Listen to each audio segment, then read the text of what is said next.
তিনটি জিনিস চাইলে ওই স্ত্রী জাহান্নামে যাবে। নবীজি বলছে, অনেকে অবাক হচ্ছেন যে এটা একবার কেমন কথা, অনেকে অবাক হতে পারেন, কিন্তু এটা আমার কথা নয়, এটা নবীজি নিজে বলছেন। এই হাদিসগুলো যখন আমরা পড়ি তখন অবাক হয়ে যাই আর চিন্তা করি বর্তমান নারীদের অবস্থানটা কোথায়।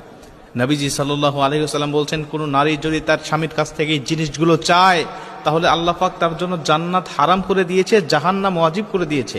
এর মধ্যে প্রথম নম্বরে রয়েছে যেই নারী বিনা কারণে স্বামীর কাছ থেকে তালাক চায়। হযরত সাওবান রাদিয়াল্লাহু তাআলা হাদিসটা বর্ণনা করেছেন।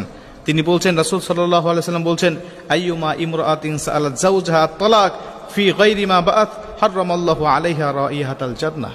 তিনি বলছেন, রাসূল সাল্লাল্লাহু আলাইহি ওয়াসাল্লাম আমাদেরকে জানিয়েছেন, যেই নারী বিনা কারণে তার স্বামীর কাছ থেকে তালাক চায়, কথায় কথায় তালাক চায়, বলে তোমার ভাত আমি খাবো না, তুমি আমাকে তালাক দাও, প্রয়োজনে বাসায় মানুষের বাসায় কাজ করে খাবো, তাও তোমার ভাত আমি খাবো না, প্রয়োজনে গার্মেন্টসে চাকরি করব, তাও তোমার বাসায় আমি থাকবো না, তুমি আমাকে তালাক দাও, কথায় কথায় একটু সামান্য পান থেকে চুন খুশলেই বলে তুমি আমাকে তালাক দিয়ে দাও।